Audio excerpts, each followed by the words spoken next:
Wayne gaalichi waraabessa akkatti rarraasaa jiru laalaa gudii. Ani dhugaa dubbachuudhaaf gaala kana nan dinqisiifadhe garmalee. Inni nyaachuuf dhaqee garuu carraan isaa immoo nyaatamuu ta'e jechuudha. Innaa akka addunyaatitti jechuudha amma biyya keenyatti guutumatti jechuudha wantoonni sodaatamu bineensi baay'ee sodaatama jechuudha sirriitti sodaatama. Bineensi baay'inaan akkuma beekamu nama nyaata. Yeroo baay'ees nama nyaatee jira waan ta'eef sirriitti sodaatama walumaa galatti. Egaa viidiyoon kun immoo ergaa guddaa qaba. Nan nyaadhaan nama nyaatti kan jedhan hedduutu jira. Egaa shama harka fuunee kabajamtootaa fi daawwattoota hordoftoota keenya nageenyi koo kan jaalalaa fi kabajaa bakkaa fi lafa jirtan isiniif haa baay'atu. Anis obboleettiin keessanii bakkaa fi lafan jirutti waaqayyoof galanni haa ga'u nagaa fayyaa kootidha. Egaa viidiyoo kana fakkeenya godhadhee wanni gara keessan fideef tokkoffaadhaatti gaalicha kana baay'een dinqisiifadhe jechuudha. Maaliif gaalli inni garuu bineensichi garaa isaatiif fiigaara yookaan gaalli kun bakka rafeetti nyaachuu barbaadeetti dhufe jechuudha sa'aatii malee. Haa ta'u immoo nyaatamee galee jechuudha. Egaa amma shamarran biyya Arabaatiif kun viidiyoon kun adaraa keessan. Innaan nuti shamarran biyya Arabaa jechuun baay'een isaanii kan nu miidhuuf nutti deeman, kan nu nyaachuuf nutti deeman, halkan guutuu kan nu dawwalan, kan lubbuu nuun jedhanii jechuudha. Innaan nuti immoo ija banachuu qabna. Yeroo ammaa kana keessattuu zuuraa keenya ilaaluu qabna. Of ilaaluu qabna. Of gaafachuu qabna. Namni nu dawwale hundi fira keenya. Namni nu barbaadu hundi fira keenya. Namni lubbuu nuun jedhu hundi dhuguma lubbuu isaaniitii nuti.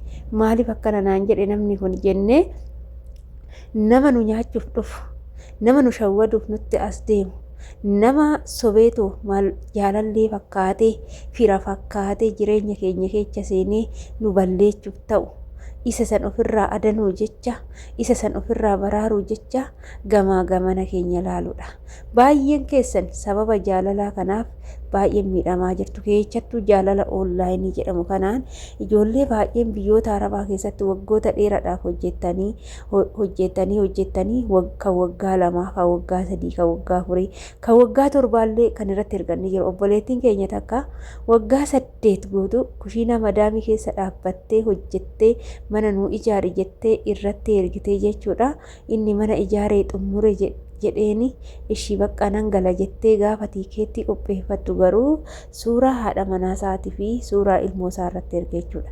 Kana caala wanti nama maraachus wanti nama gaddisiisus hin jiru jechuudha. Egaa takkallee obboleettiin keenya dhugaa hin beektu, ebeluu isaa hin beektu, onlaayiniidhaan isa bartee jechuudha.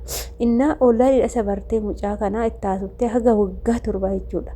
Innaa maallaqa asumarratti ergiti. Gaafa waggaa 7 guuttu garuu ishiin nan gala jenna bulookki ishii godhe dhugaa akka maraattutti miidiyaa kanarra yeroo gangalattee iyyitu anis viidiyoo sannan qabaa yoo jiraate immoo siniif fida viidiyoo irratti jechuudha. Innaa kanaaf obboloota koo keessattuu ijoolleen osoo jaalalleen qabatiin, osoo abbaa manaan qabaatiin biyyaa baatan, osoo gaa'ila hin ijaarratiin biyyaa baatanii nama tokko boruun itti heeruma, nama tokko mana wajjin ijaarradhee tanan asii galeetti heeruma jettanii maallaqa keechan sumunii cabduu ammisaantibii dumbulloo takka irratti hin ergina. Dhugaan isinitti namni amma bineensa isaa gaala nyaachuu dhufee nyaatame kana caala namni foon uffate malee bineensa ta'ee jira jechuudha. Keessattuu shamarran biyya Arabaa gola ormaa keessa shintibeetii dhixxanii namaan ajajamtanii xiqqaan nama ajajee guddaan nama ajajee halkan sa'aatii 11tti ribaa kaane osoo mummun girgiddaatti bu'aa irrimni sun nurraa galutti hojii isaaniitii jennee jarjaree finne gaafa miidhamni akkanaa nurra ga'ummoo kan caalu baay'ee miidhamna jechuudha. Baay'ee san gaafa miidhamni immoo miidhama sanirraa hafaa jiru. Mi'aan malaala lafa kana. Mi'aan namni hojiin kun hin jiraa biyya Arabaa lafa qofforuun hin jiraa biyya Arabaa jedhee namni yaadu jira garuu hin jira. Kinoo kan akkanatti lafa qofforra jechuudha nuti warri shamarroota hin jira lafa qofforuunis. Kanaaf dafqinee gubannee osoo hin jedhiin qorra osoo hin jedhiin aduu osoo hin jedhiin gubannee hojjennee finne isa nuti gubannee finne san gilla sabiin tokko gaafa nurraa nyaatu gilla sabiin tokko gaafa akkasitti saree nu godhu maallaqa keenya jireenya gaafa ijaarratu nuti gaafa harka qullaatti hafne waggaa dheeraa biyya ormaa hojjenne baay'ee maraanna jechuudha. Kanaaf bineensa nu nyaachuu nutti dhufu kana bineensa nu shawwaduu nutti dhufu kana sirriitti ofii keenya of eeggachuu nurra jira jechuudha. Keessattuu ergaa heerumtee biyyaan baay'ee carroomte jechuudha. Ishiin odoon heerumiin biyyaa baate jaalallee minaamina jettee olii gadi hin oofin. Afaanin itti naasa'essin jedhee sin dhooggaan. Afaanin maal rakkatti dibbirtii itti baataa, yeroo itti fixattaa, yeroo itti dabarfattaa, hojiitu si jalaa deemaa, yeroo bakka baratti qayyee jijjiirratta jechuudha. Garuu maallaqa ofii keetii hojjettu kana maatii keetittuu amanteetu kan maatiidhaa gootu qofaatti addatti godhiifiiti saniin booda amantee kana naa godhaa san naa godhaatte maatuma keetii irratti hin ergin jechuudha. Maallaqa si fakkaatu asumatti of biratti qabadhu gara biyyaa sirumaan ergin gaafa galtani jechuudha. Waan barbaaddan bitattu waan barbaaddan godhamuun ni danda'ama jechuudha. Maallaqni asii ergamee baankii waggaa 2 waggaa 3 yoo ta'e sharafni wanni achi keessatti sinii dabalu jiru.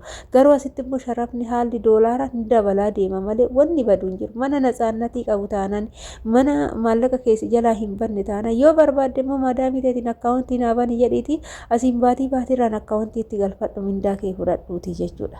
Biyya ergitanii nan guulayna. Ijoollee baay'ee nan goolaa jirtu. Ijoollee baay'ee nyaattamaa jirtu. Ijoollee baay'ee miidhamaa jirtu. Erga miidhamtanii miidhama keessanas baatanii bo'aa jirtu. Erga cabdanii keessattuu jaalallee kan maqaa dhaate kun nama ajjeesuudhaaf illee duubatti hin deebu sababa birrii keetiitii jedhee jechuudha. Gaa'ila yoo ta'e gizee tokko maatii siraatan cidha namaa diggisee kan heerumassan wayya malee jaalallee jedhanii kan duuba deeman kun lubbuu keetiif illee irra maru jechuudha. Maallaqa inni jireenya biraa qaba waan ta'eef odoo maatiin kee hin beekin booletti si eegee uteela si bulchee ganama yookas qoricha sitti godhee si jaanjessee achitti bakka tiraftutti waan ati biyya arabaati waggaa 3 4 5 6 xaartee baattee galti shaanxan odoo nafiin yookaan warqii qabda wanni takka birrii qabdas bilbila qabda odoo nafiin achitti qullaa kisii gatee si biraa deema jechuudha. Kanaaf adaraa keessan maraachuun duratti ofii bineensa akkanatti halkan nama nyaachuuf namatti deemu kana ofirraa qolachuun dirqama shamarran biyya arabaati jechuudha. Qaldii isinitti fakkaatina biyya ormaatitti haala kanaan xaaruun qaldii tapha isinitti fakkaatina biyya ormaatitti haala kanaan gubachuun jechuudha. Innaa akkasii isinin jedha jireenyi qaala'ee jedhu sim jedhanii taa'anii warri biyyaa namuu attaalalanii maallaqa namarraa guurratu malee ofii isaaniitii sammuu isaanii haaromsanii hojjetanii nama jijjiiruu hin beekani jechuudha. Egaa kana fakkaata. Kanaaf isiniin jechuu jaaladha. Nuti cimtoota jechuudha. Akka rakasaatitti of ilaalina ofii keenya maallaqa keenya itti erginee rakasa godhuun qabnu. Nuti wuddiidha shamarran biyya arabaa gaafa jedhamu wuddii qaalii hagana hin jedhamne jechuudha. Gatii keenyan gadi hin buusina. Gatii ofii abbaatu ol kaasa namni ol namaa kaasuu hin danda'u. Ani homaa hin baasu ani hin dabalu hin jedhina hin daballa jechuudha. Abbaa feene caalla jechuudha. Gatii keenya immoo sirriitti ol kaasuu qabna malee of xiqqeechinee zim jennee bakkuma nuun malle dhaabbachuu bakkuma nuuf hin taane dhaabbachuu hin qabnuun affeerraa kooti. Egaa viidiyoo kiyyammoo asumarraa nan goolama. Warroonni mana keenya haara taatan laayik sheer gochuudhaan gara maamila keenyatti dabalamaa isiniin jenna.